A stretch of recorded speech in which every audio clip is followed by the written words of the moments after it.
Hello everybody and welcome to Pep Talk. Pep Talk is a new show starting this semester in which we'll be discussing and analyzing the news and current events within 15 minutes or less, coming from a conservative mindset.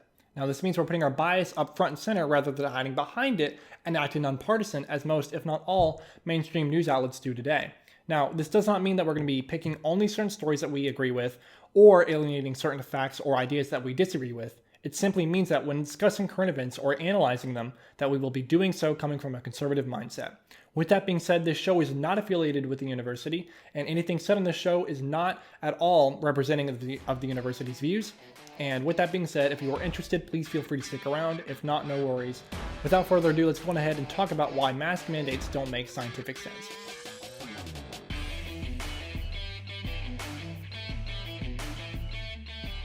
Hello everybody and welcome to Pep Talk. So today we're going to be talking about why local mask mandates don't make scientific sense. So as you know, now that we're back on campus, the LA County has reinstated their mask mandate. And today we're going to be talking about why that doesn't actually make sense.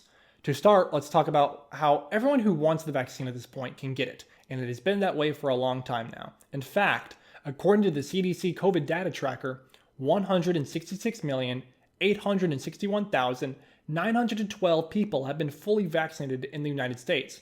That is 50.3% of the United States population. Now, what does this mean? It means that masking doesn't make a whole lot of sense, let alone allowing the government to mandate people to do so, because anyone who gets COVID at this point is either vaccinated, which upon they're only going to be suffering mild cold symptoms, or the person is unvaccinated and it's simply on them because they've had the opportunity to get the vaccine for a very long time at this point. Now, for starters, some people might argue that if you are vaccinated, you can still get COVID, and that's why you need to mask up, especially with the Delta variant flying around, which is much more contagious than wild type. Now, the only problem with this line of argument is that the amount of hospitalizations and deaths involving breakthrough cases is only 7,525. That's less than 1% of people who have been vaccinated, which again, may I remind you, is 166 million. So that means the vaccine is incredibly good at what it's supposed to do, and masking doesn't really make much sense for us. Now, why don't we mask up for those who aren't vaccinated? That's another argument. Well, for one, if you are vaccinated, then you aren't a large vector of transmissions, according to the CDC. In fact, on their website, the CDC says, quote, "You are less likely than unvaccinated persons to acquire COVID or to transmit it to others," end quote. Also, like I said earlier, everyone who wants a COVID vaccine at this point could get it, no matter who you are. And it is not my responsibility as a person who has gotten vaccinated to wear a mask just because you don't want to get the vaccine and you don't want to get the virus. So it doesn't really make much sense. Some argue for those who can't get the vaccine, however, such as those who have health problems or children who under 12 who are not allowed to get the vaccine yet. And to them I say, if you are unable to get the vaccine because of health problems, then you can simply wear a KN95 mask. We simply can't mask up forever for a small minority of people who can't get vaccinated. We don't do that for any other disease, and I don't see why we need to do it here. As for children who are under 12, they are simply not susceptible to any major harm from this virus at all, and anyone saying that they are is lying. In fact, 337 people under the age of 18 have died from COVID since the pandemic has started.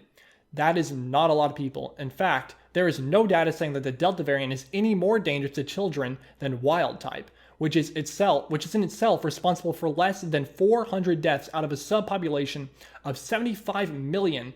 But don't take my word for it. Here is the NIH director, Francis Collins, saying the same thing. Delta variant more serious for children. You know, we don't have rigorous data to show for sure that they are, but I certainly am hearing from pediatricians that they're concerned that this time the kids who are in the hospital are both more numerous and more seriously ill. We'll have to get better comparisons to be sure of that. And so they only have anecdotal evidence, which is virtually meaningless in this scenario. Furthermore, the Delta variant is much more contagious, meaning more people are going to be getting it. And as more people get it, some are going to be hospitalized from it, but that does not mean it is more dangerous or life-threatening on a raw 1-to-1 scale compared to wild type. It just means that more people are getting it, mostly those who are unvaccinated, which should be incentive enough for these people to get vaccinated without the government mandating that they do so in order to get a sandwich down the block, which is exactly what they're doing in New York City and San Francisco, by the way. To go even further, governmental leaders wish to say that if we only did what they said, then COVID would be solved.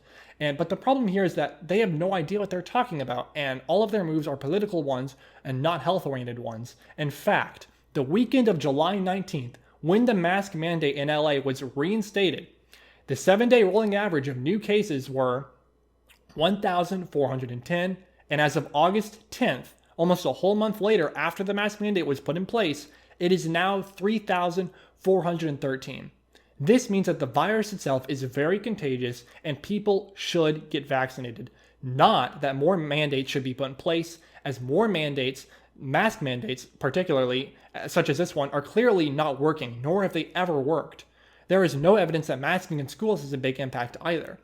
At one point, we have to realize that mask mandates do not make sense scientifically, and what they really are a power grab by politicians that wish to control every aspect of our lives. The COVID pandemic has given power to the government, that of which is very hard to let go, and they will simply keep implementing mandates and the like in order to seemingly prolong the sense of panic, and as a result, extending their justification for their overreaching power grab. Thank you so much for watching Pep Talk. I will see you all next week. Bye-bye.